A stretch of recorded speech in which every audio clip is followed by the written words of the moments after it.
कैसे भुलाएं। ओम शांति।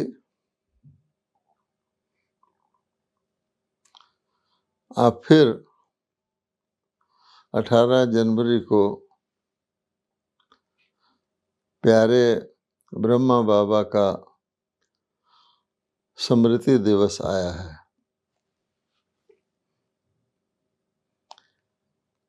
अब हम जब वो दिन याद करते हैं जब हम ब्रह्मा बाबा के साथ थे, तो हमें ऐसे लगता है कि जिन्होंने ब्रह्मा बाबा के साथ साकार में कुछ दिन नहीं बिताए हैं, उनको हम यही कहते हैं कि देखो, जो हमने देखा है वो तुमने नहीं देखा। और उसी को हम थोड़े से अपने अनुभव शेयर करके अपने भाई बहनों को बताने की इच्छा रखते हैं। तो कहा जाता है कि वो दिन कितने प्यारे थे। वैसे तो ये दिन भी कितने प्यारे हैं, क्योंकि हर काल का अपना अपना महत्व होता है, अपनी अपनी खुशी मिलती है।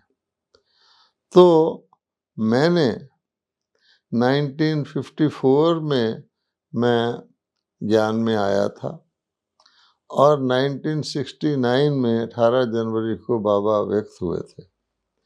तो इतने वर्षों तक मुझे ब्रह्मा बाबा, साकार ब्रह्मा बाबा के साथ रहने, उनके साथ मिलने, उनके साथ खाने खेलने, उनसे शिक्षाएं लेने के अनेक मौके मिले।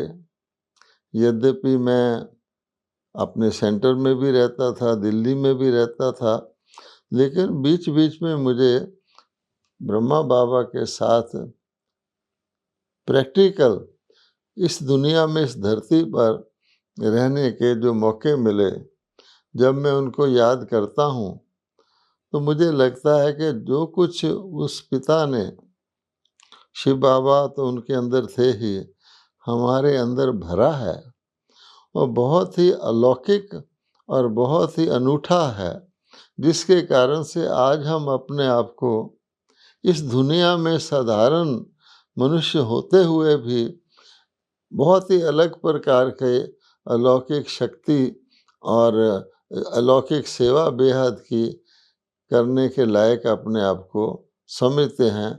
क्योंकि कोई भी घटना आती है जीवन में तो हमें ब्रह्मा बाबा और उनका संग याद आकर के हमारे अंदर एक बहुत ही अनूठी शक्ति भर देता है। तो हमने देखा कि हर बात में, वैसे तो सारी बात को विचार करें तो पूरा दिन लग जाएगा बताने में, लेकिन 1, 2, 3 परिस्थितियां मैं आपको बताता हूँ। पहली बात तो ये कि मैं चार्टर्ड अकाउंटेंसी पढ़ता था और जब मैं पास हो गया तो कुछ महीने तक मैंने चार्टर्ड अकाउंटेंट की प्रैक्टिस का ऑफिस दिल्ली में खोला था और उसके 8-9 महीने बाद मैं माउंट आबू गया। तो पहला प्रश्न ब्रह्मा बाबा ने मेरे से पूछा, बच्चे तुम पास हो गए? मैंने बहुत खुशी से कहा, हाँ बाबा मैं पास हो गया हूँ। और मैंने बताया कि ऐसे ऐसे मैंने दिल्ली के अंदर सदर बाज़ार एक बहुत बिजनेस एरिया है, वहाँ अपना ऑफिस खोला है। तो बाबा मुस्कुराए और मुझे बोले थोड़ा नज़दीक आओ।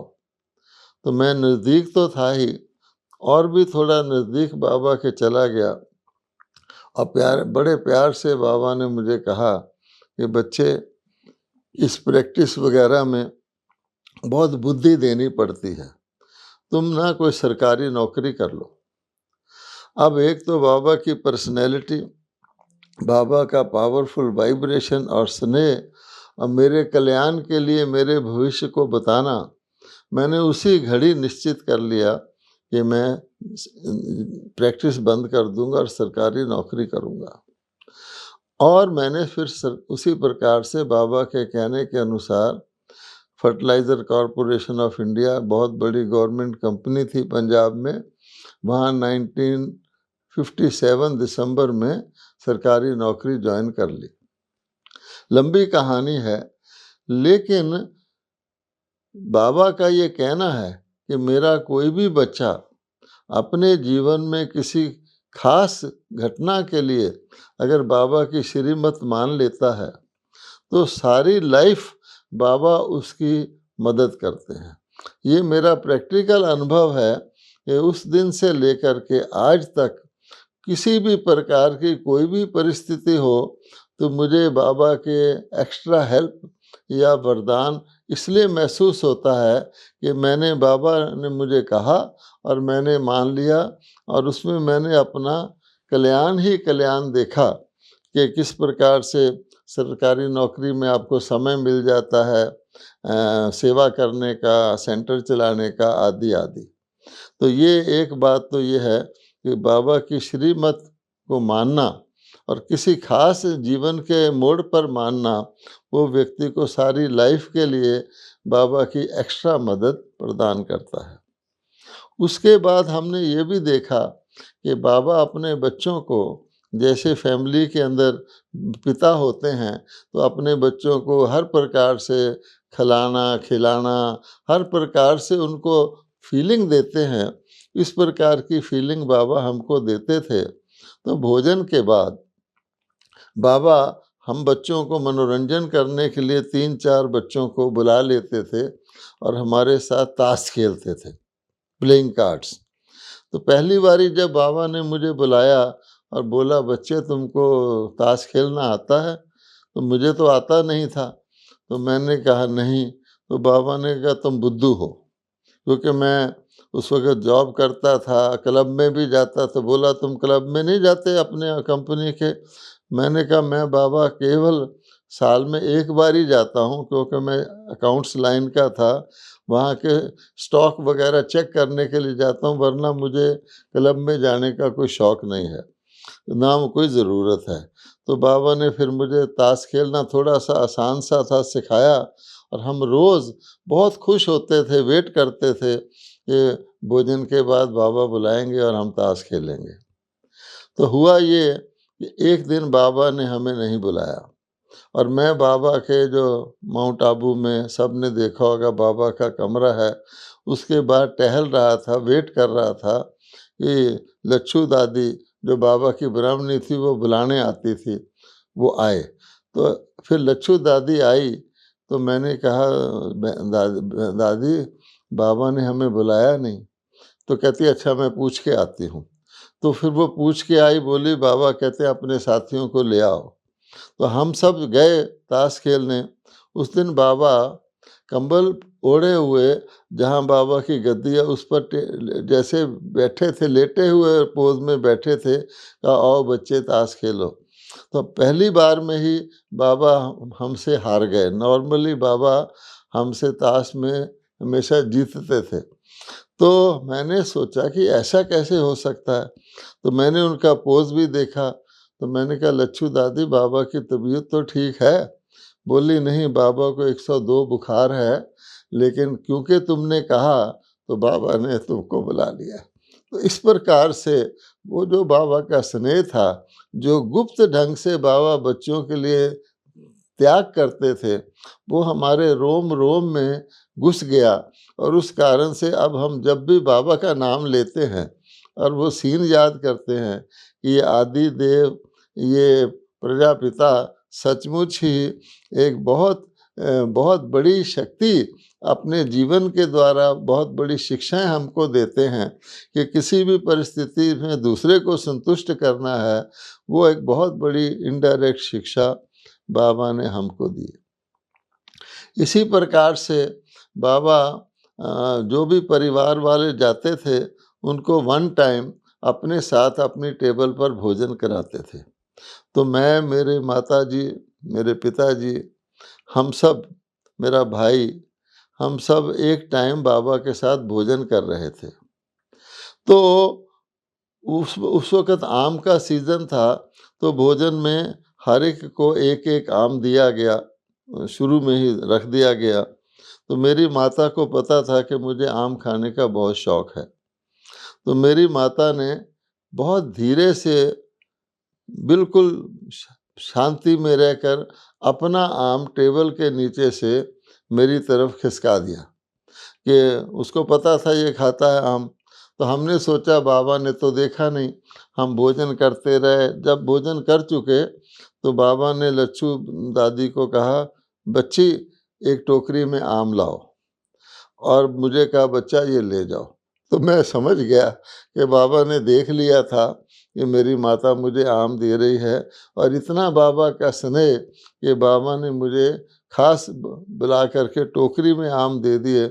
इससे भी प्रकट होता था कि बाबा कितने गुणा हमको दिल से, यानी बच्चों को मैं सब कुछ दे डालूं, उनकी जो भी इच्छा पूरी कर डालूं। कि माँ ने तो एक अपना आम दिया था, तो बाबा ने मुझे टोकरी दे दी ताकि इसका दिल अच्छी तरह से भर जाए। तो ये भी मेरे लिए एक बहुत शिक्षा का कारण था।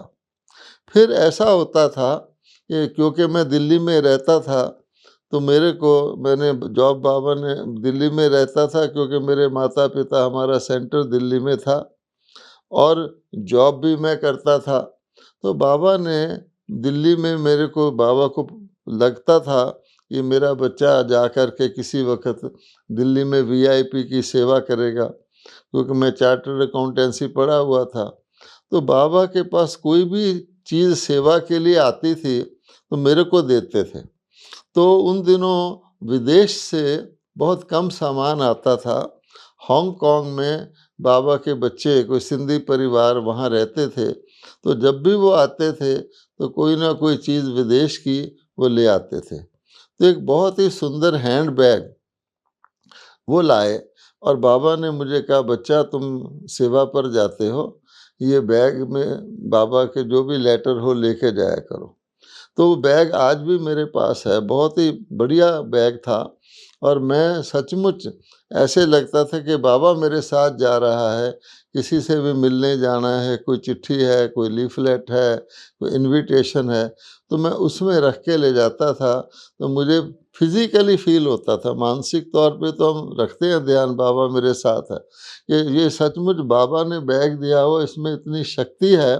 और उसके कारण से मुझे बहुत, मेरा कॉन्फिडेंस भी बढ़ता था। और मैंने देखा उस लेटर को जब मैं देता था, उसके अंदर एक विशेष शक्ति होती थी, और वो सारे काम हमारे ओके हो जाते थे। तो वो बैग आज भी मैंने यादगार रखा हुआ है, और मुझे ख्याल आता है कि बाबा हम बच्चों का कितना ध्यान रखते थे, किस बच्चे को क्या चीज़ देनी है, उसको किस चीज़ की आवश्यकता है। इसी प्रकार से एक और घटना है कि विदेश से रेडीमेड कुछ ड्रेस आते थे। उन दिनों में भारत में रेडीमेड ड्रेस का रिवाज नहीं था। भारत तो देवताओं का देश है, चाहे कोई गरीब से गरीब भी था तो दर्जी से अपने कपड़े सिलवाता था, और इसको छोटा करो, बड़ा करो, उसका टेस्ट करते थे। आज तो आप देखेंगे, आज तो भारत में रेडीमेड ही रेडीमेड है। तो उस वक़्त वो होता था, तो एक बहुत अच्छा रेडीमेड ड्रेस किसी विदेश से बाबा के पास आया था। तो बाबा ने सोचा, ये बच्चा जो है ये नौकरी करता है, ऑफिसर है, तो इसको ये ड्रेस दे दो। तो बाबा ने मुझे कहा, बच्चा तुम्हारे लिए ये ड्रेस रखा हुआ है और तुम इसको यूज़ करना। तो वो ड्रेस इतना बढ़िया था कि जब मैं अपनी कंपनी में पहनता था तो वैसा ड्रेस औरों के पास तो था ही नहीं, ऑफिसर्स के पास भी नहीं था। वो मेरे से पूछते थे, ये ड्रेस तुमने कहाँ से लिया है, कहाँ से सिलवाया है? तो मैं उनको ऐसे ही लाइट मूड में कह देता था, पास में एक गाँव था, मैं कहता था वहाँ से लिया है। लेकिन उस ड्रेस को पहन करके, बाबा का दिया और ड्रेस है, तो मैं लौकिक कार्य भी जो था, जो नौकरी था, उसको भी मैं अलौकिक समझ के करता था कि देखो बाबा ने जैसे मुझे ये बख्तरबंद दिया हुआ है, और ये मुझे लौकिकता से प्रोटेक्टेड रखेगा। और उसका मुझे बहुत फ़ायदा हुआ। 17 वर्ष तक मैंने वो नौकरी किया, लेकिन मेरा उस नौकरी में ज़रा भी अटैचमेंट हो या आसक्ति वो नहीं रहा। धीरे धीरे मेरे नौकरी के अंदर प्रमोशन भी हुए, आखिरकार मैं डिप्टी फाइनेंस मैनेजर बन गया। लेकिन वो बाबा बाबा की शक्तियाँ, उसके कारण से मुझे बहुत शक्ति मिलती थी। तो इसी प्रकार से जो भोजन का परहेज़ है, क्योंकि बाबा के साथ भोजन करने से और बाबा के सारे यज्ञ में सामूहिक भोजन करने से भी हमको शुद्ध भोजन, बाबा को याद करके भोजन करने की एक बहुत ही अलौकिक खुशी और अनुभूति होने लग गई थी। तो मैंने अपने जीवन में पक्का धारणा किया हुआ था, मैं बाहर से चाय भी नहीं पीऊँगा। अब हुआ ये कि अपनी कंपनी में जब मेरी प्रमोशन हो गई, तो मुझे बोर्ड ऑफ डायरेक्टर की मीटिंग में जाना पड़ता था। मेरा बॉस था, उसके साथ मैं जाता था। तो वहाँ पर वो चाय वगैरह, बिस्कुट वगैरह देते थे, तो मैं नहीं लेता था। तो वो सब कहते, अंदर से कहते थे, क्यों क्यों नहीं तुम लेते, हम अछूत हैं। तो मैं तो चुप रहता था। पर एक दिन मुझे फीलिंग आई, 5-6 बार ऐसा हो चुका था, ये अच्छा नहीं लग रहा मुझे, जो लोग ऐसे फील कर रहे हैं।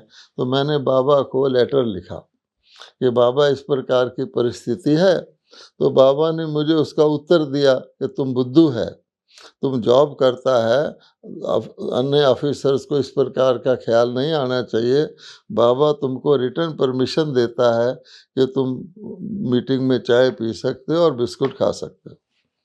अच्छा, बाबा की रिटर्न परमिशन तो मेरे पास आ गई, किंतु क्योंकि मैं 5-6-7 बार ना कर चुका था, तो अब मैंने सोचा कि उनको पता तो लग ही गया कि मैं नहीं पीता, तो मैं अब खास बैठ के पीऊँ तो उनके अंदर और ख्याल आएगा कि ये क्या हुआ। तो मैं तब भी नहीं पीता था, परमिशन मेरे पास थी। अब उससे मुझे इतनी शक्ति प्राप्त हुई, इनडायरेक्ट, जैसे कहते हैं ना कि आप एक परीक्षा को एक बार ही पास कर लो, तो सारी लाइफ आपके पास वो परीक्षा नहीं आएगी। तो वही हुआ, हमारी फैक्ट्री में पहली बार स्ट्राइक, यानी वर्करों ने हड़ताल कर दी। गवर्नमेंट की फैक्ट्री थी, तो गवर्नमेंट ने कहा ऑटोमेटिक मशीनरी है, ऑफिसर लोग इसको चलाएंगे। तो सब ऑफिसर को पुलिस की वैन में बिठा करके फैक्ट्री के अंदर भेजा जा रहा था। मैंने सोचा कि मैं अगर इसमें चला गया तो वहाँ पता नहीं कितने दिन रहना पड़े और मुझे इनका खाना खाना पड़े, तो मैं जो ही मेरा नंबर आएगा मैं रिज़ाइन कर दूंगा। दूसरा ख्याल मुझे नहीं आया। तो जब मेरा नंबर आया, तो हमारे जो जनरल मैनेजर थे, उन्होंने कहा इनको बाहर रख लो, क्योंकि एक व्यक्ति चाहिए जो बैंक से पैसा वगैरह ला करके, जो लॉयल वर्कर हैं उनको देना है, टीचर को देना है हॉस्पिटल में। तो मुझे रख लिया गया बाहर, और 19 दिन वो हड़ताल चली। 19 दिन मैं ही अकेला था जो बाहर रह करके उनको सप्लाईज वगैरह करता था। अन्य ऑफिसर्स की पत्नियां मेरे घर में आके कह जाती थी उनकी दवाई है, ये उनका स्वेटर है भेजना। मतलब वो जो मेरी धारणा थी, उसने मुझे ऑटोमेटिक हेल्प किया। मैंने तो सोच लिया था मैं रिज़ाइन करूँगा, कि उन्होंने अपने आप बाहर रख लिया। और बाद में, क्योंकि मैंने कभी कैश वगैरह ऑफिसर होने के नाते अपने हाथ से नहीं हैंडल किया था, वो हैंडल किया, तो मुझे उन्होंने एक एप्रिसिएशन लेटर भी दिया और एक इंक्रीमेंट भी दिया। कहने का मतलब ये है कि हमारी लाइफ बाबा के हाथ में, आज तक भी ऐसा ही है। चाहे शारीरिक रोग आए, चाहे कोई बाहर की परिस्थिति आ जाए, आज के समाज में इम्परफेक्ट दुनिया है, चाहे कभी मैं विदेश में जाऊं, प्लेन फ्लाइट उड़ जाए, भाषा भी नहीं मुझे आए, लेकिन हर परिस्थिति में जैसे बाबा अपने फूल की तरह रखता है और हल्का रखता है सदा, वो मेरा अनुभव है। तो इस ऐसे ब्रह्मा बाबा के साथ रहने के कारण से ही मैं समझता हूँ कि हमारे अंदर ऑटोमेटिकली उनके संग से कैसे रहना है, कैसे सोना है, कैसे चलना है। क्योंकि जब बाबा सुबह सैर करने भी ले जाते थे, तो बीच में रुक करके कहते थे शिव बाबा याद है। तो हमको इस प्रकार की जो बाबा ने ट्रेनिंग दी है, उसके फलस्वरूप हमारे अंदर जैसे ब्रह्मा बाबा रोम रोम में है, शिव बाबा तो निराकार है, हम तो दोनों को इकट्ठा ही मानते हैं। तो वो जो है, वो शक्ति बहुत काम करती है। तो आज के दिन जब बाबा व्यक्त हुए थे वो सारे सीन मुझे याद हैं। बाबा व्यक्त हुए, कैसे मैं वहाँ से अपने नगर से आया था, वो डिटेल है। लेकिन वो हमने उनके अंतिम शरीर को भी देखा, फिर उनको जो अग्नि दी गई खास परमिशन लेकर के, वहाँ पर जहाँ बाबा का शांति स्तंभ है वो सारा देखा। फिर हमको परमिशन मिली कि बाबा की अस्थियों को चुनें, और इस प्रकार से वो सारा सीन जो है एक अविनाशी हमारे अंदर एक शक्ति भरता है।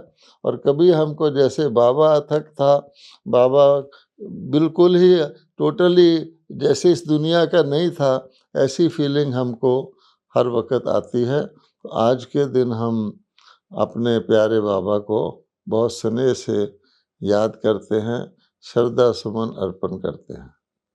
ओम शांति।